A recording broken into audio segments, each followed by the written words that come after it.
Mas eu queria voltar na tua pergunta, porque eu acho que, como ele comentou, a culpa é um sentimento muito complexo.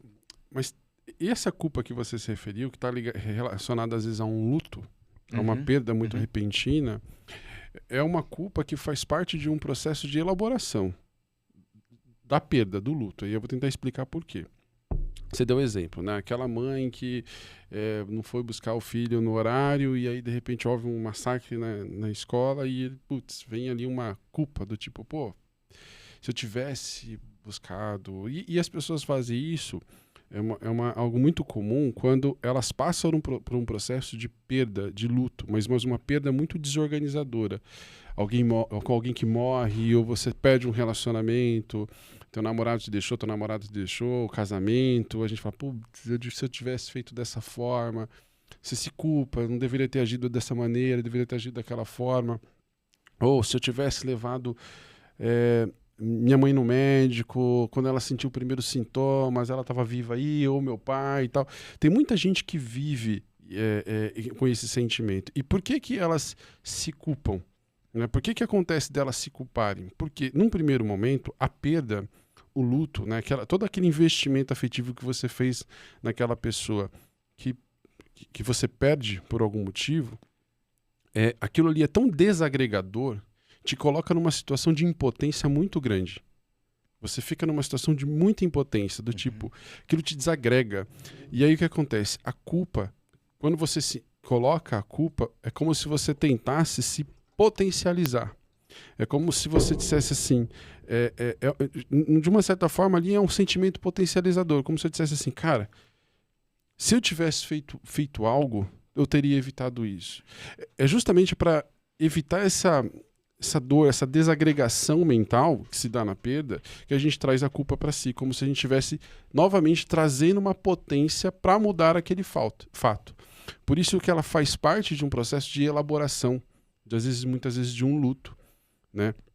Mesmo racionalmente, não fazendo sentido, né? Porque a gente não tem como saber das coisas, a gente não tem como mudar o fato.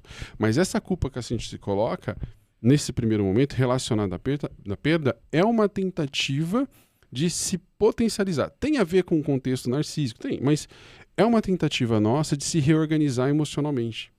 Né? Porque às vezes o luto, a perda, ela é muito desagregadora, né? Verdade. Se não houvesse necessidade de reorganização, não teria culpa, né? Algo precisa ser consertado, né? Eu vou ver isso que eu falo.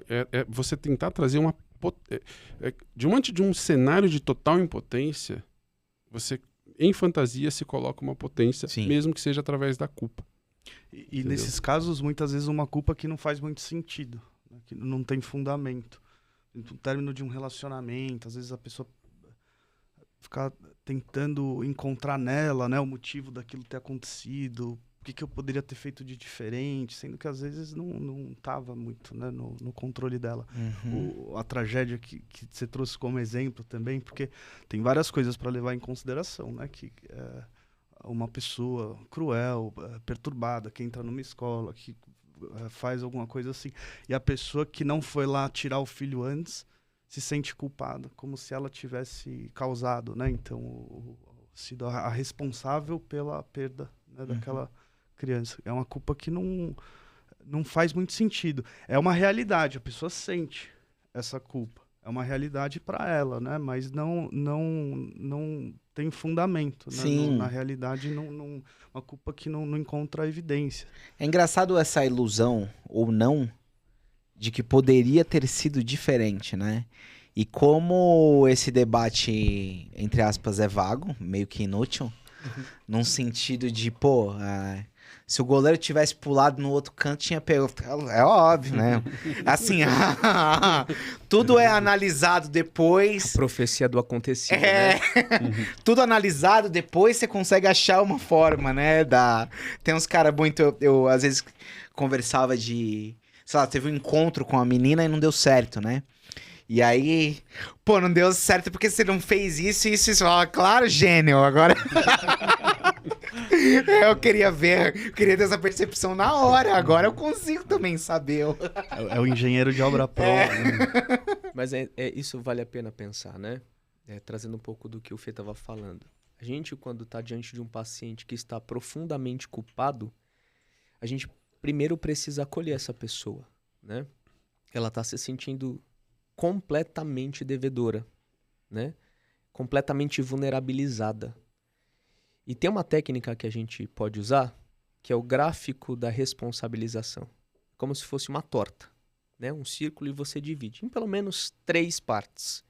A minha responsabilidade, a responsabilidade do outro e a responsabilidade de seres fora dessas 2 variáveis, né? O dia, a situação, o pneu que furou. Por exemplo, né, a história da mulher que não foi buscar os filhos e aconteceu aquela atrocidade.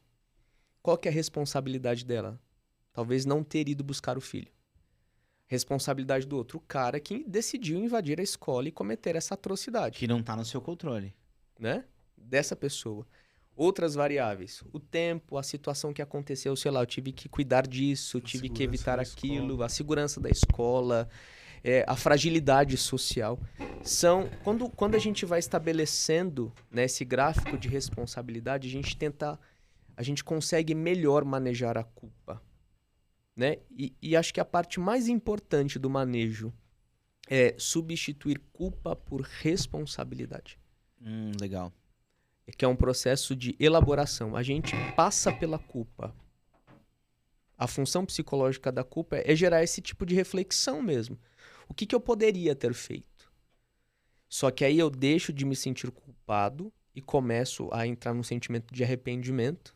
E arrependimento pressupõe mudança de comportamento. Mas antes eu preciso passar por isso daqui. Eu penso o que fiz de errado ou o que eu deveria ter feito. Depois disso eu planejo mudanças.